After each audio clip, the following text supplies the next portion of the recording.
السلام علیکم۔ درسی کتاب جماعت سوم سبق نمبر 7 چاند بی بی۔ چاند سلطانہ چاند بی بی کے نام سے مشہور ہے۔ وہ احمد نگر کے بادشاہ کی بیٹی تھی۔ اب سے کوئی 400 برس پہلے وہ احمد نگر میں پیدا ہوئی۔ چاند بی بی بڑی ذہین تھی۔ چھوٹی سی عمر میں اس نے کئی زبانیں سیکھ لی تھی۔ اسے مطالعے کا بڑا شوق تھا۔ وہ شکار بھی خوب کھیلتی تھی۔ احمد نگر کے پاس ہی بیجاپور کی ریاست تھی۔ چاند بی بی کی شادی وہاں کے حاکم علی عادل شاہ سے ہوئی تھی۔ بادشاہ اس کی بڑی قدر کرتا۔ دونوں ساتھ ساتھ سیر کرتے، شکار کو جاتے۔ دربار میں بھی ملکہ بادشاہ کے ساتھ ہوتی تھی۔ سلطنت کے کاموں میں علی عادل شاہ چاند بی بی سے مشورہ لیا کرتا تھا۔ چاند بی بی لوگوں سے خود ان کی زبان میں باتیں کرتی تھی، اس لیے لوگ بھی اپنی ملکہ کو دل سے چاہتے تھے۔ وہ اس کی بڑی عزت کرتے تھے۔ چاند بی بی کی شادی کے 16 برس بعد اس کے شوہر کا انتقال ہو گیا۔ اسے کوئی اولاد نہ تھی جسے تخت پر بٹھایا جاتا، اس لیے چاند بی بی نے اپنے بھتیجے کو تخت پر بٹھایا۔ اس نے اپنے ننھے بادشاہ کی سرپرستی کی اور بڑی خوبی اور محنت سے حکومت کا کام سنبھالا۔ اس نے اپنی ریاست میں بہت سے کنویں کھدوائے، تالاب، سڑکیں اور کئی عمدہ عمارتیں بنوائیں۔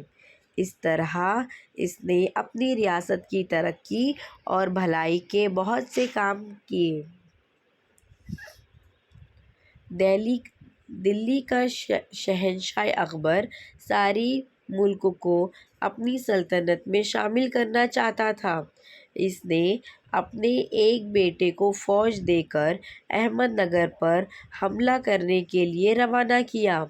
یہ خبر سن کر چاند بی بی احمد نگر پہنچ گئی اور اپنی ریاست کو بچانے کی تدبیریں کرنے لگی۔ اس نے احمد نگر کے قلعے میں کھانے پینے کا بہت سا سامان جمع کر لیا تھا۔ اسے خوف تھا کہ دشمن کی فوج زیادہ دنوں تک قلعے کو گھیرے رکھے گی تو قلعے کے اندر لوگ بھوک مر جائیں گے۔ اس نے قلعے کی دیواریں اور راستوں پر فوجی پہرہ لگا دیا، مگر اکبر کی فوج نے بارود سے قلعے کی دیوار گرا دی۔ چاند بی بی ٹوٹی ہوئی دیوار کے پاس کھڑی ہو کر دشمن کا مقابلہ کرنے لگی۔ قریب تھا کہ اکبر کی فوج ہار مان لیتی، مگر چاند بی بی کے کچھ ساتھی دشمن سے مل گئے اور انہوں نے اسے قتل کر دیا۔ چاند بی بی اپنے ہی لوگوں کے ہاتھوں ماری گئی۔ اس نے ساری دنیا کو دکھا دیا کہ وطن کی محبت کسے کہتے ہیں۔ اس نے ثابت کر دیا کہ ایک عورت بھی بہادری کے جوہر دکھا سکتی ہے۔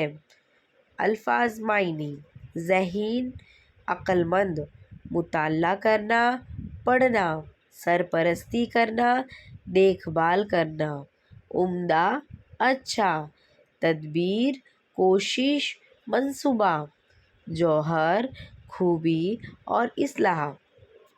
جزاک اللہ۔